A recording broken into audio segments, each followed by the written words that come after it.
Well, hi again, this is Bob, and I'm over on page 312, and we're getting ready to introduce one of the key parts of our class, and I can't stress how important it is for you by the time we're done with this chapter here, especially the first couple of sections, to know how to use what we call the Z-tables,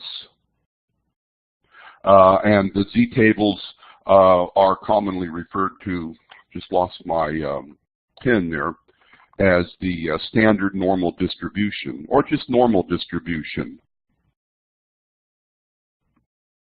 Now, if you notice in 6.1, there's quite a bit of reading there. The reading actually starts over on 3.11, where they talk a little bit about, excuse me, what is normal, but what we're talking about, or where we're going with this, is, and I've mentioned this before, so we were kind of ready for it, but when people usually, or at least way back when I was in school, a lot of academics thought that grading on the curve was the way to go, and maybe that idea is still in play. But when they say curve, what they're talking about is this bell-shaped curved, or just the bell curve, and sometimes it's called the Gaussian curve. Gentleman is credited with a formula for this, and it's a distribution. And remember, well, I just wanted to make a couple of remarks before I get into the a little bit of theory, and I didn't want to get bogged down in theory on this because that takes away from using the tables. What we need to know is that we're using this normal distribution. We're talking about continuous variables like temperature and height and length. I guess length is like a height.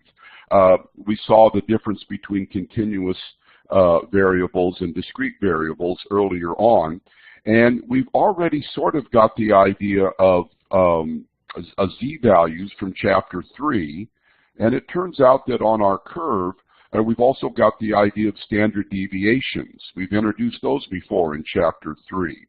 And it turns out that each of the values running along the x-axis on this standard normal distribution or Gaussian curve can be associated with a z-value.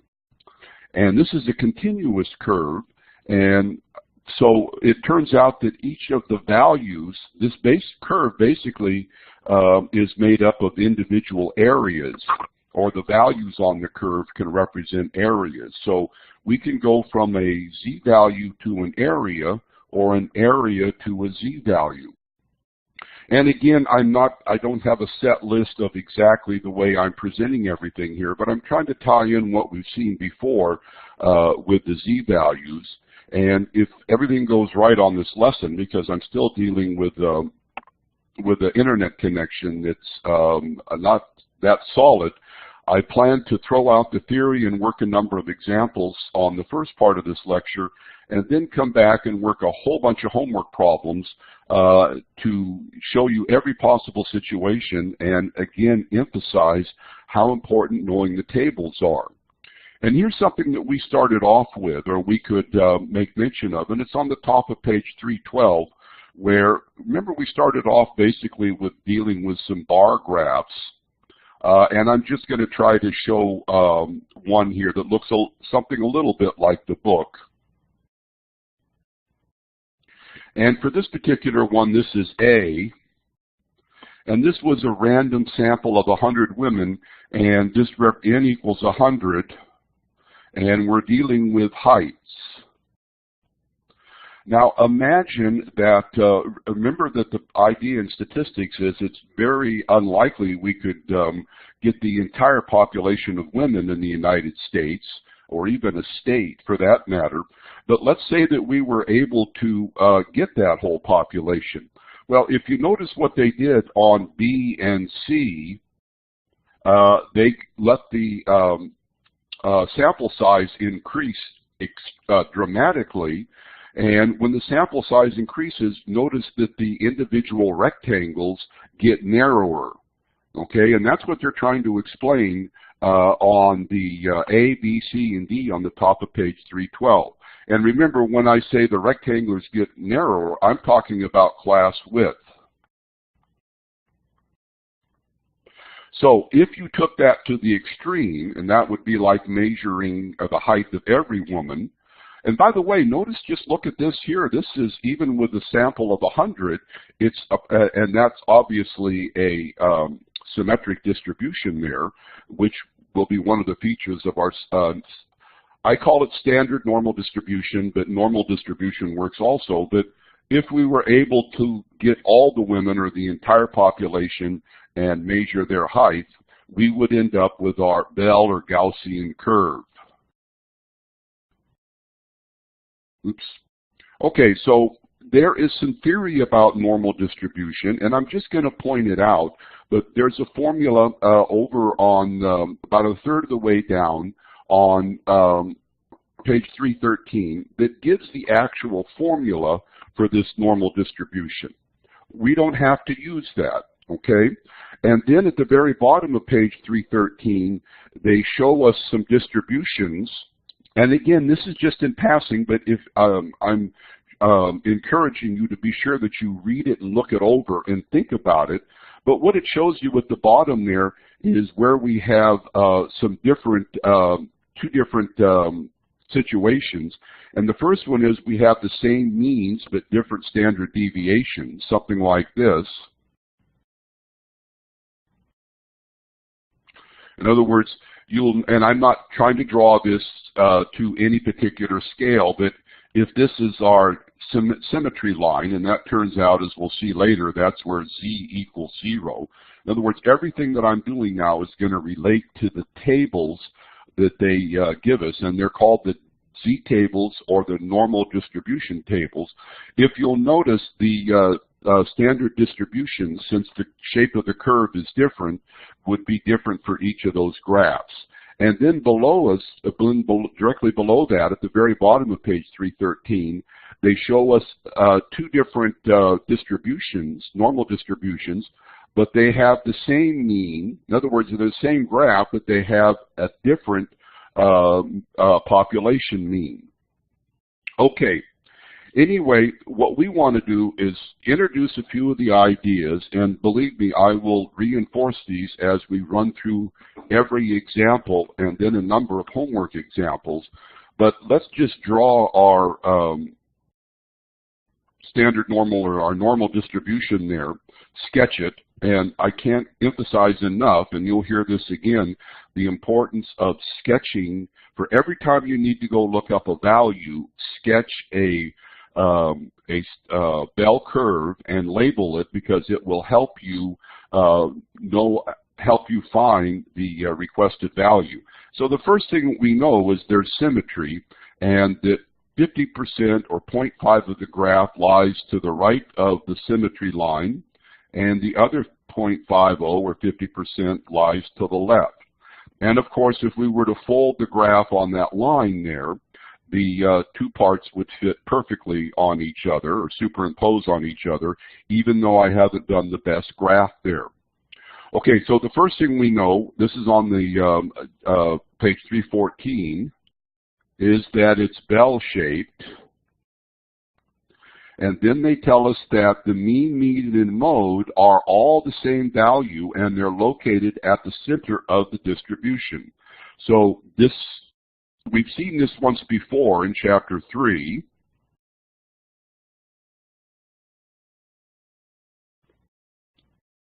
This would be like perfect or symmetric distribution.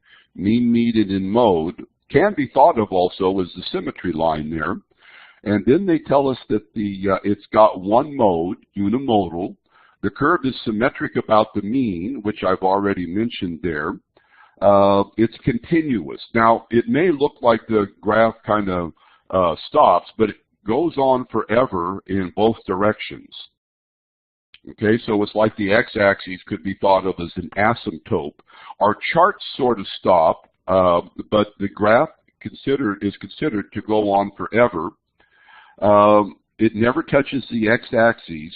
Okay, that's the idea there. This is really important. The total number of area under the normal distribution graph is 1, or you can think of it as 100% of the area. It can be thought of as both area and probability. Okay, and well, I'll just continue to present ideas as they come.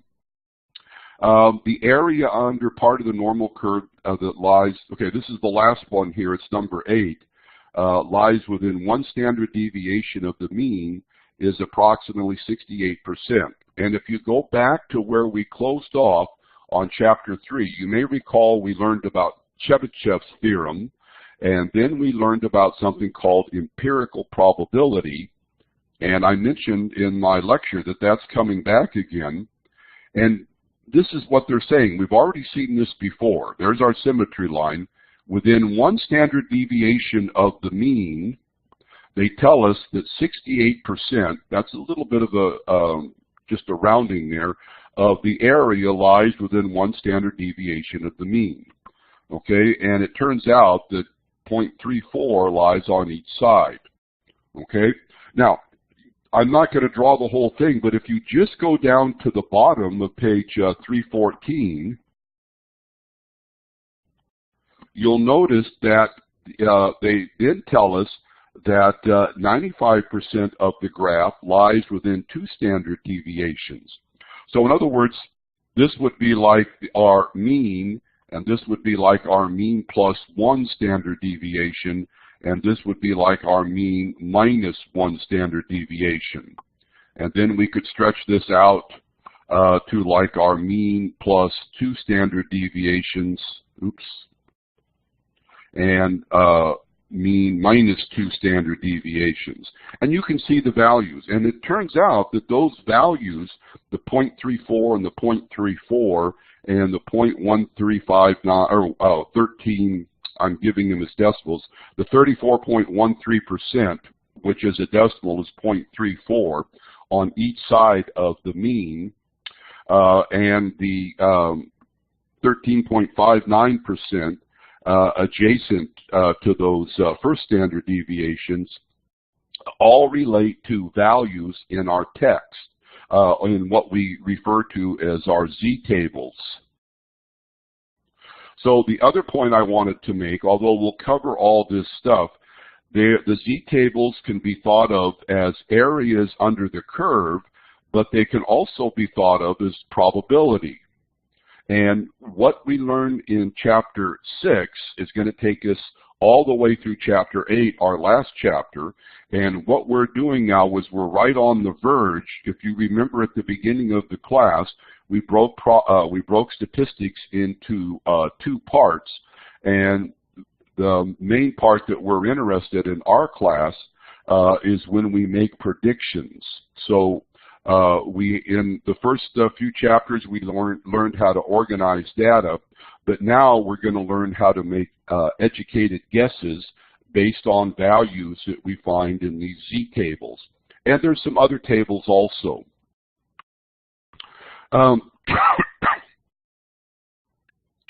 Okay, well, I'd like you to read the top of page 315.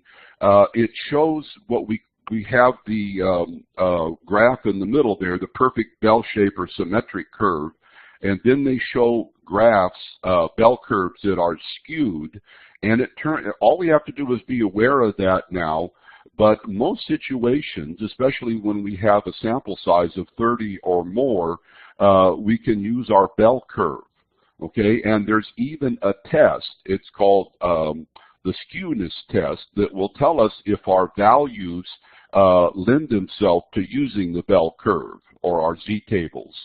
Okay, but that's coming in 6.2. So everything that we need to move on has just been presented rather basically. And as you read through those first few pages, that will fill in this knowledge. And we really don't need to go heavy on the theory. We just have to understand what this curve represents, where the values come from, and now we'll see and what its properties are, as we saw on page 314. And then finally, when we get to the bottom of 315, we'll be presented with the different situations where we have to find areas. And that's where we're going now.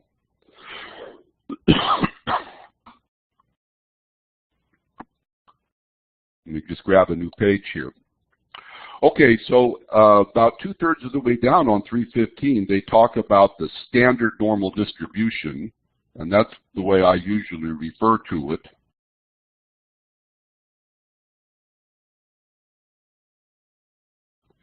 And they tell us that it's a normal distribution with a mean of 0 and a standard deviation of 1. I believe we've seen that once before. Okay, so our mean is 0. That's like a z of 0, but we'll leave that alone. And a standard deviation of 1. And that's, if you notice, they go up by 1 each time to like 3 standard deviations above the mean, and then 3 standard deviations below the mean. Again, remember that our graph goes on forever. Okay, and then remember also that we have tables, and maybe a good time for you to dig out your tables. If you have the new edition of 10, it should have included, I'm folding my plasticized tables right now, it should include table E, and again, I don't know, I might have an older one here, but you've got something called the cumulative standard normal deviation or distribution, and you'll notice that it's got z-values. It's got a page of z-values that are negative, and then it's got a page of z-values that are positive. Okay, and I'm going to quickly go back. I should have written this earlier, but they're used so often that you might even want to put a paper clip in yours. Back in our appendices,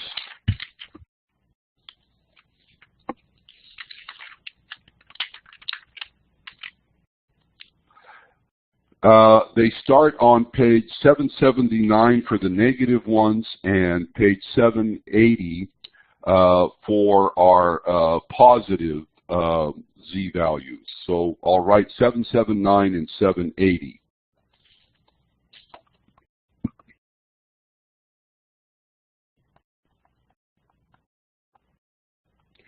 And it, you may, I'm not sure if our new edition came with a plasticized pullout, but those are the same tables, and it's called the cumulative standard normal distribution, or more commonly referred to as the z-tables. Okay, well, first of all, we learned how to find z-values, and you've already had some z-values that you were asked to calculate on a test, although we didn't know what we were calculating because we hadn't obviously gotten to Chapter 6 yet. But you may recall that to find the z-value, we took a random variable or a value, this is on the top of page 316, and we subtracted our mean, and then we divided that by the standard deviation. And it looked again like something like this. Excuse me.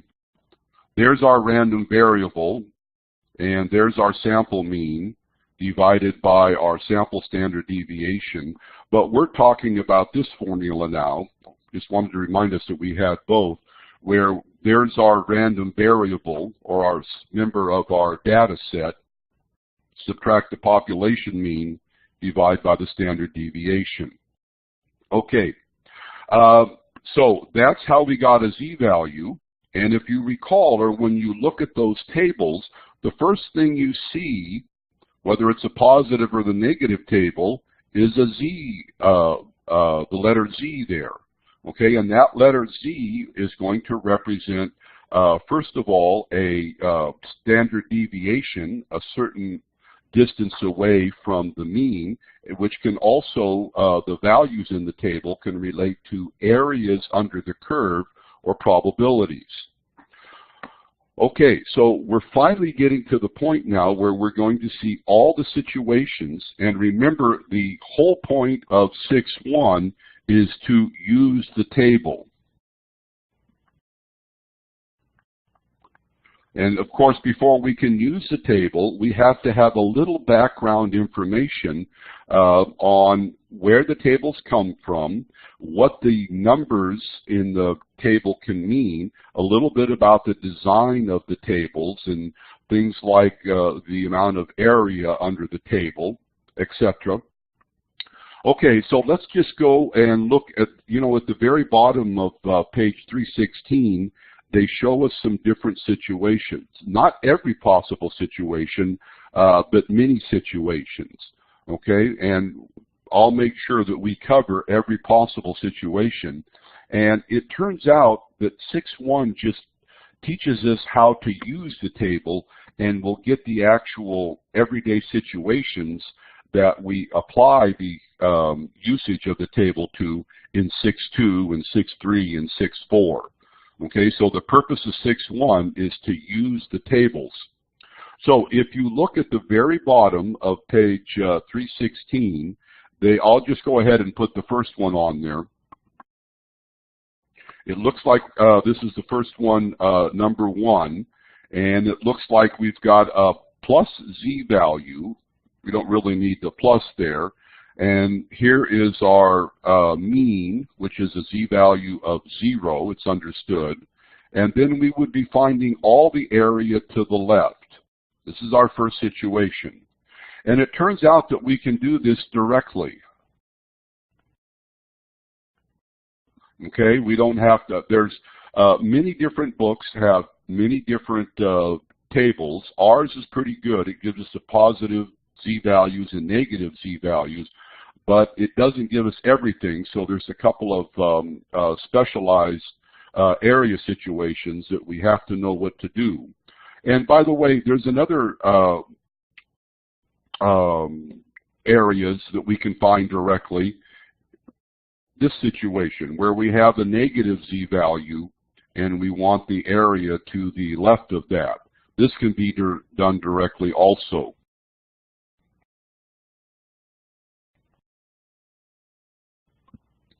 Okay, and it's just the way our tables are set up. So you can look at the bottom of, very bottom of page 316, where they give us several situations there. But what I'm interested in doing is showing every possible situation, every example problem. Then I'll come back and work a number of homework questions also.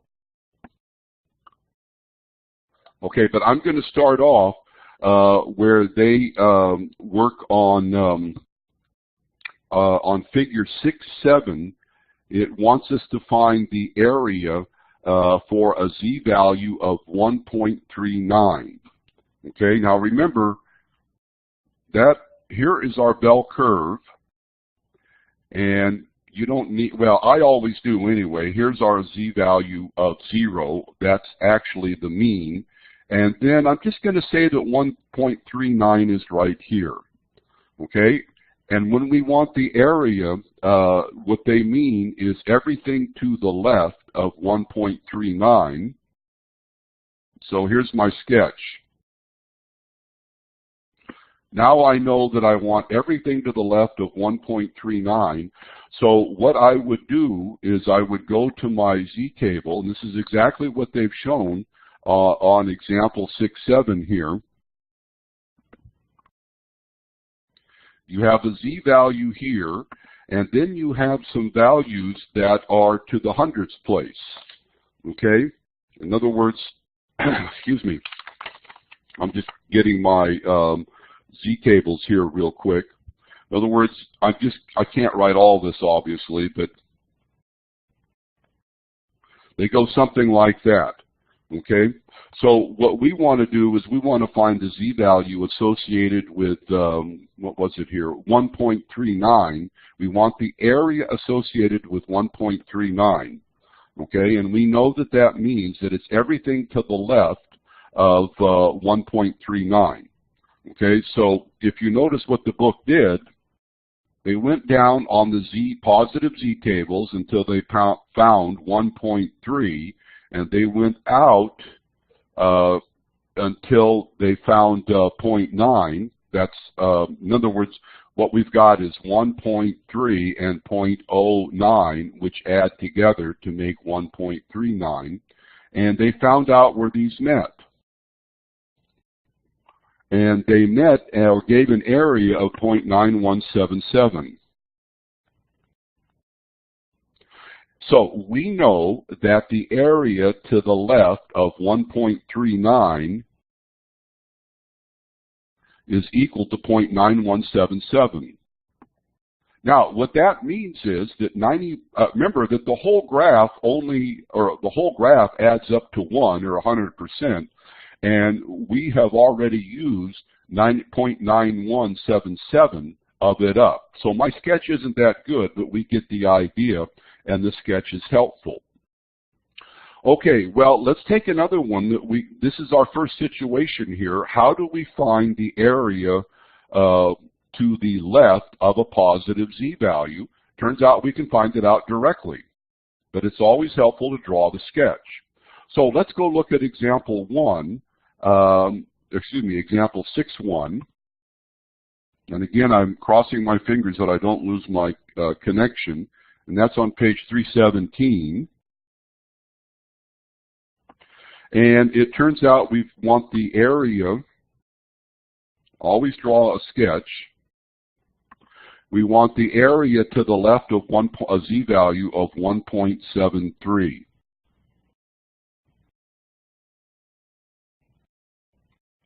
Okay, we know we can look that up directly. We'll know what we'll do is on our Z table, our positive Z table, of course. Notice that they didn't write a positive there, but that's understood.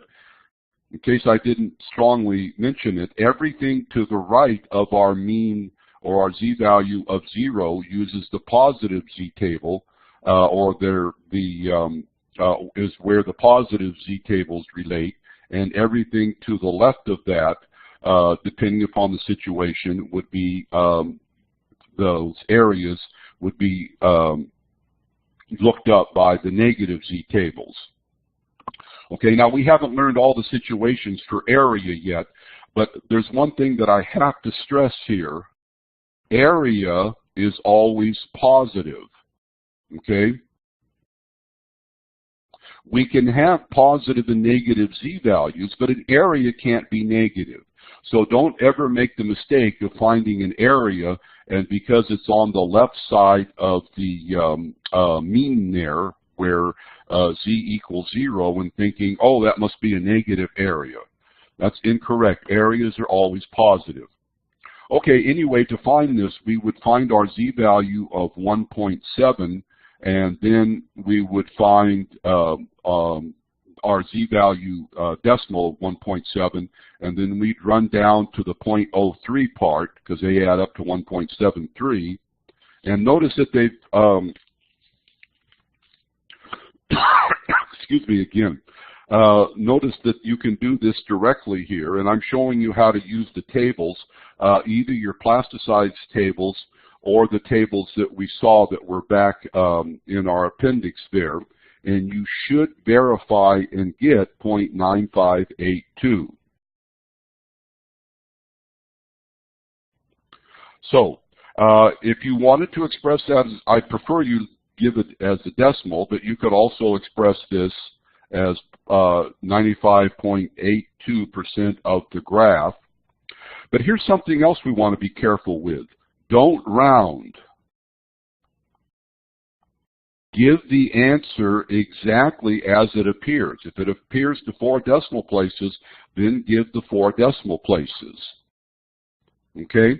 And the reason for that is, you know, these probabilities are going to be used for huge sample sizes, and the idea of a rounding can really throw your answer off. If you're only dealing with a sample size of 10, a rounding error wouldn't be that significant. But if you're dealing with a sample size of 100,000 or 600,000, then that rounding could make a significant difference.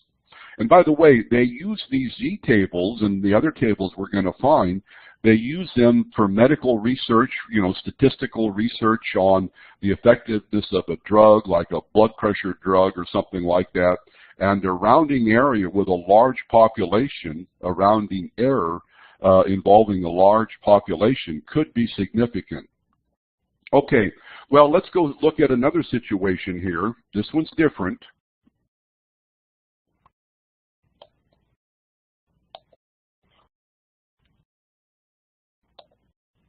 Okay, this is example 6.2. Now, I want to point out something right away here. And it has to do with the way our tables are set up.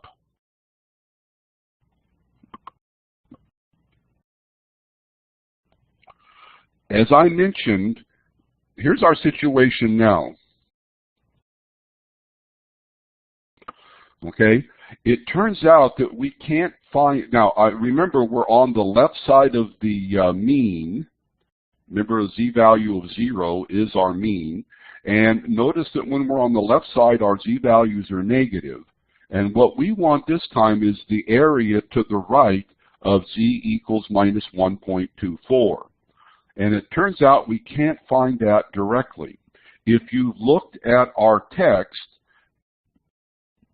and I will summarize this a little bit, when we're using our negative z-values, in other words, we're on the left side of our symmetry line, looks like this side here that I put the x, our tables give us the value to the left.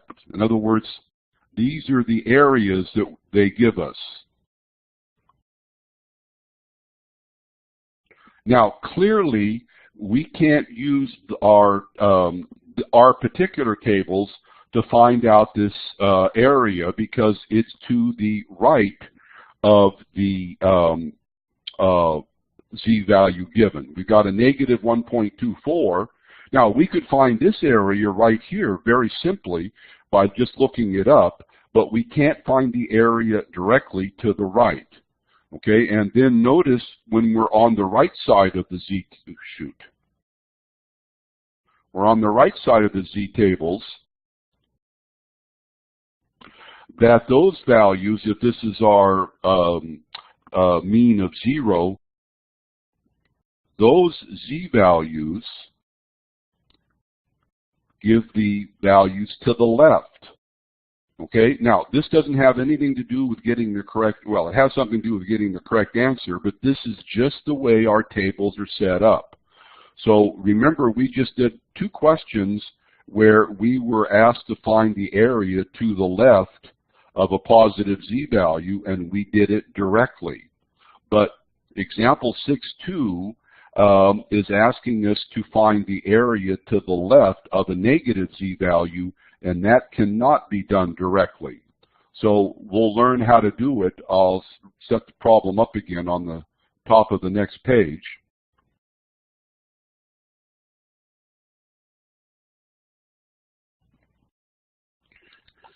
And that was minus 1.24.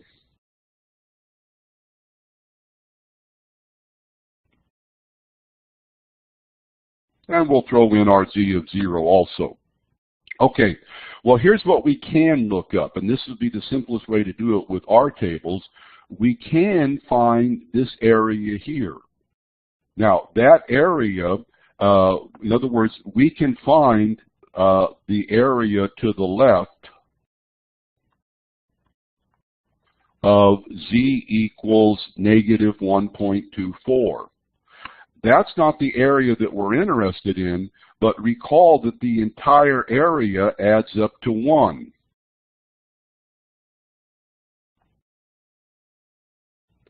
And it should make sense that if we can find the area to the left of minus 1.24, we can subtract it from 1, and that must leave the area to the right.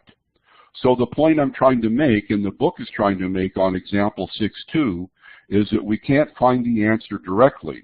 Okay, so what I'm going to do, and you can carefully follow along, is find the area to the left of negative 1.24. Okay? And they tell us that it's 0.1075.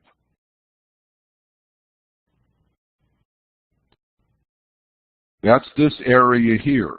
And of course, if we take 1 and subtract 1075, we will get the remaining area, which is exactly what they did, and it turns out to be 0.8925.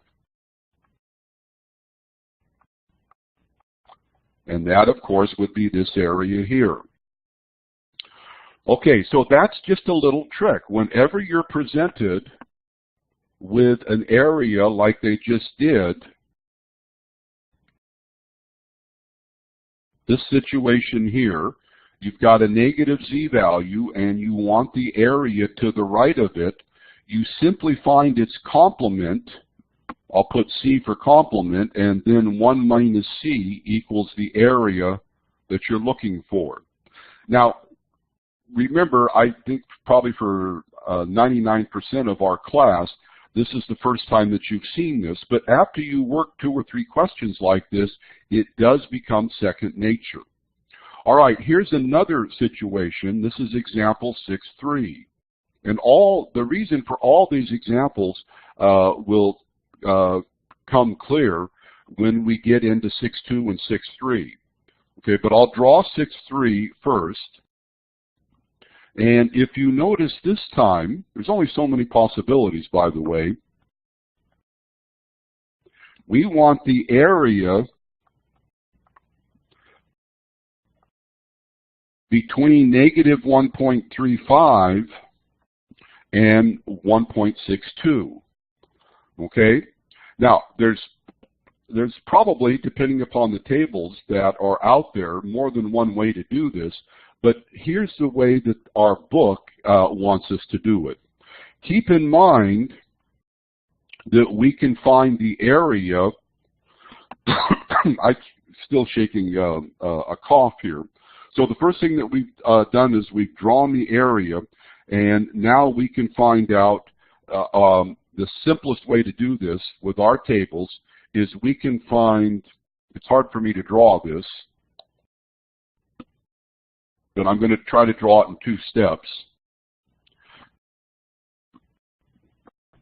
I need a little more space here.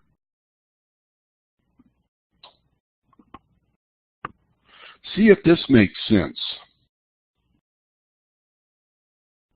We know that that in our the right tables, the positive tables, we can find all the area to the left of 1.62. Okay? So in other words, we could find this.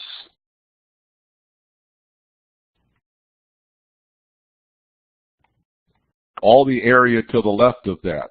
Now, that's too much area, okay, because that area would include this area here from minus 1.35 to the left. So here's our plan. The first thing we do is find area to the left of 1.62 and then subtract area to the left of negative 1.35. Remember, we can look up directly the area to the left of 1.62, and that area would include the unwanted area, which is to the left of 1.35, but we could just simply go look that up, okay, and subtract it out from the area to the left of 1.62. If I'm a little wordy on this, you can just follow the book's example at your leisure. But the area to the left of 1.62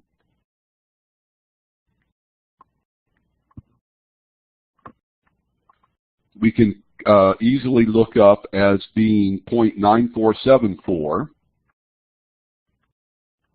And our area to the left of negative 1.35, that's a z-value, don't forget, that turns out to be 0.0885.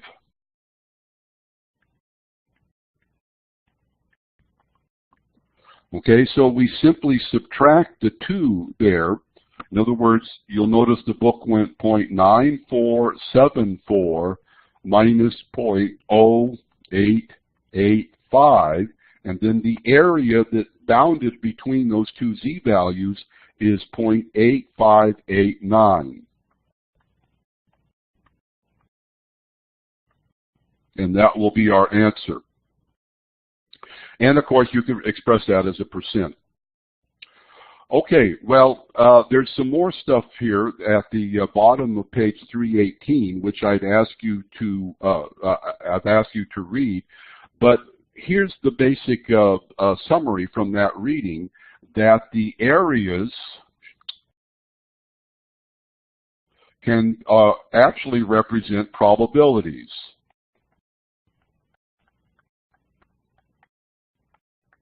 And that will come in so handy in section 6.2 also.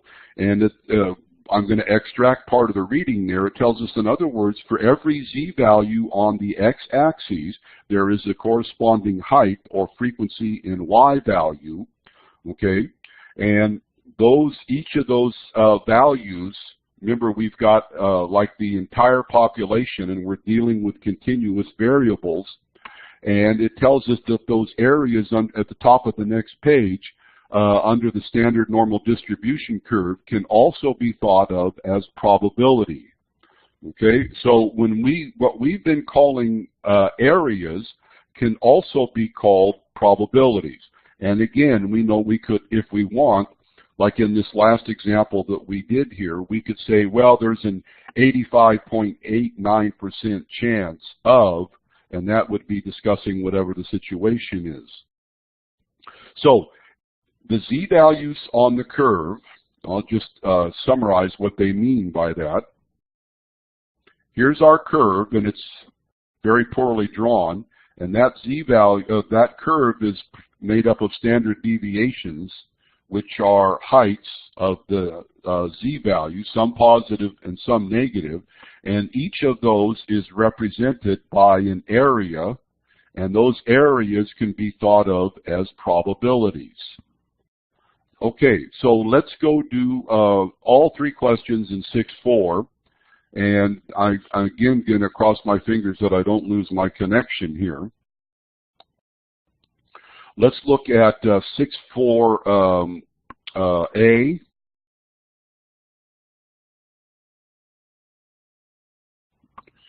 This is the probability of a z between 0 and 253.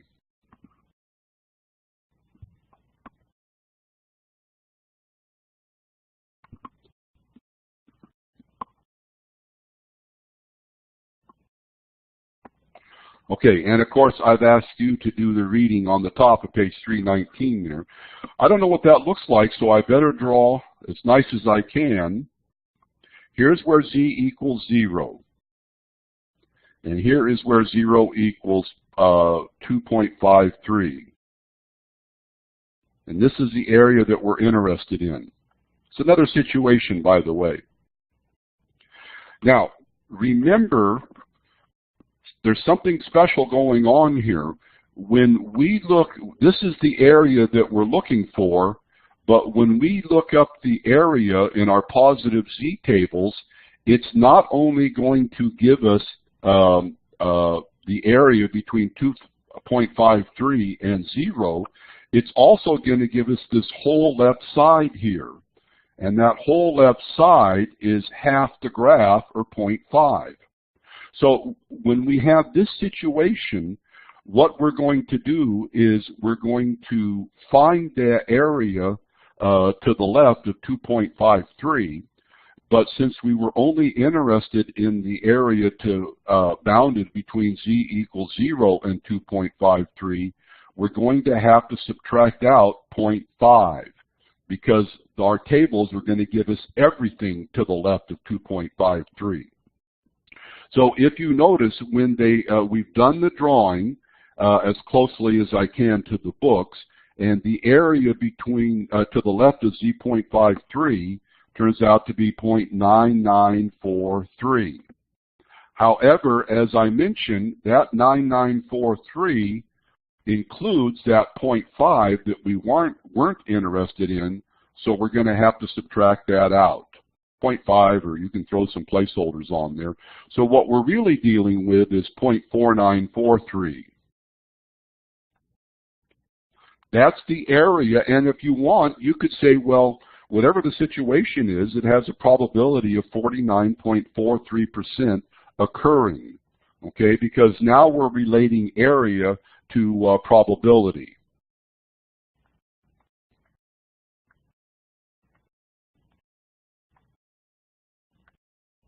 Okay, well, let's go look at the second example here.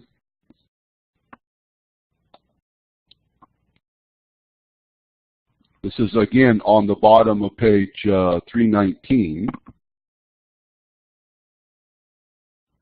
And this time, we get a little break. It's the area to the left of 1.73. In other words, it's the probability of a z-value less than 1.73. We're now expressing this as probability instead of area. And this one we get a break on because we can find it out directly. Everything to the left of 1.73 would look like this. So we simply go back into our tables where we have a z of 1.7 and our other part of that at 0.03. And the book tells us that that meets at, where does that meet at? 0.9582. Now, in 6.2, we'll have context or an actual situation, but if we wanted, we could also say that the probability of z less than 1.73 is equal to 95.82% as a decimal, or excuse me, as a percent. In other words, I just converted the decimal to a percent. Okay, well, let's go see the last situation on this one here, on this example. Here is one of the last, the last things. Everything's going off today. I've got a different computer than I'm used to using and a shaky internet connection. Okay, here's pretty much our last situation. We haven't seen this before. We have a z-value.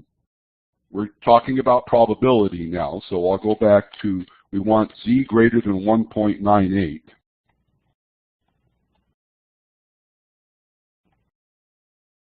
Always help to sketch.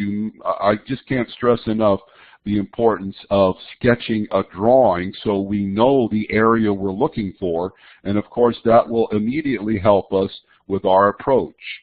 And you've got both tables there in these examples to always refer back to.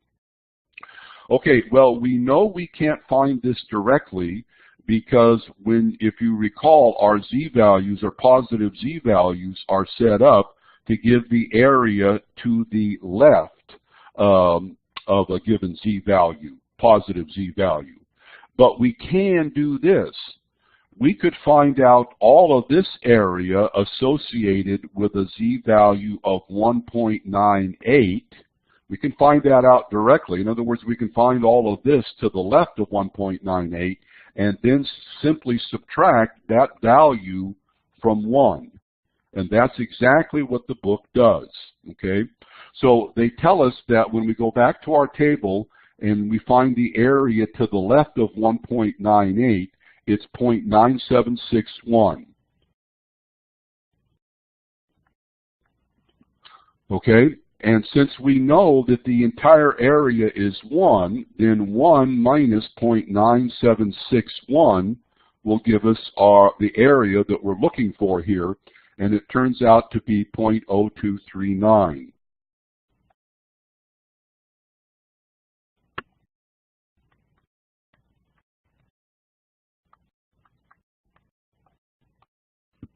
Okay. Well, if I can make it through one more example, that would be great, because the rest of it's just a little bit of theory, so I'm going to cross my fingers that I don't lose my connection on this last question. The last question is going to ask us to go backwards. We know we can go from a z-value to an area or a probability, but what happens if we're asked to go from an area to a z-value? That's what's happening on example 6.5 on page 320.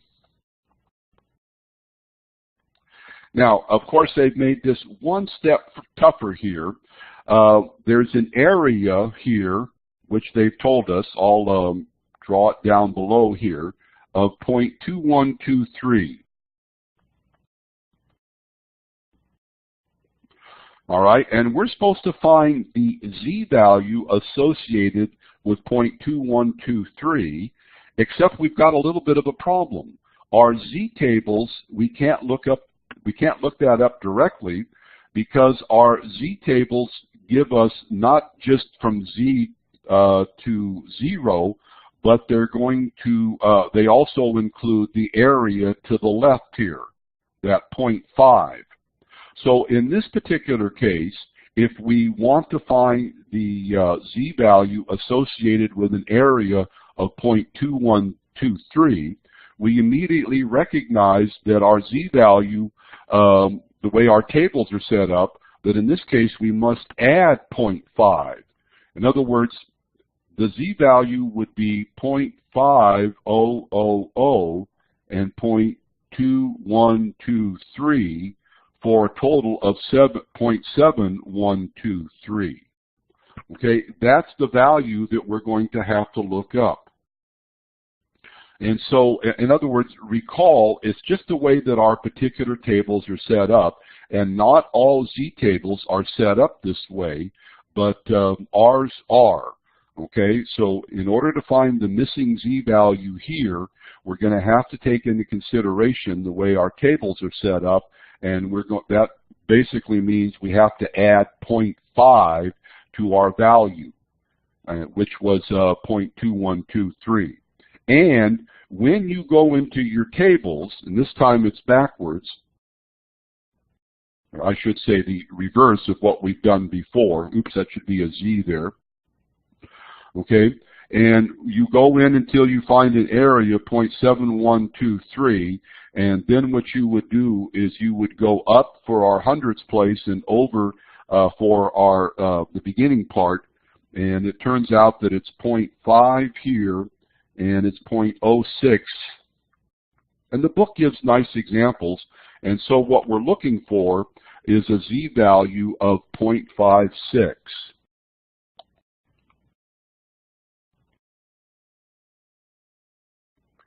Okay, now remember, for almost all of you, I'm sure, having never seen the standard normal distribution or using these z-tables, my examples, the book examples basically, which I've tried to explain our way through, are going to be maybe a little rough the first time, but on your own, you've got your tables and you've got these examples, and of course you'll have the homework questions, and you can verify those. You can play around with them and, you know, work on them for an hour, walk away and come back again. And of course, if you're still stuck on it and the solution key and my lecture don't help, I will be happy to help as best I can. But you've got the answers in the book, you've got my lecture, and you've got the examples and the solution key to help you out on this. And if there's one thing in the entire class that I can't stress more than anything else, is that you have to be comfortable with using these tables, because we're going to use the tables all the time in Chapter 7 and Chapter 8. So Chapter 7 and Chapter 8 go back to using formulas, but the formulas are going to require that you can find the necessary z-value. Okay, and then to do that, we have to understand 6.1.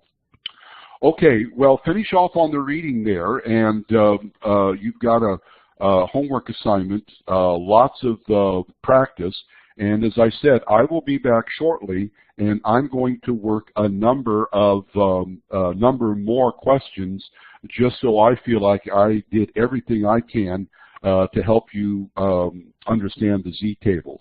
So I'll be back shortly with the second part of 6.1. Thank you.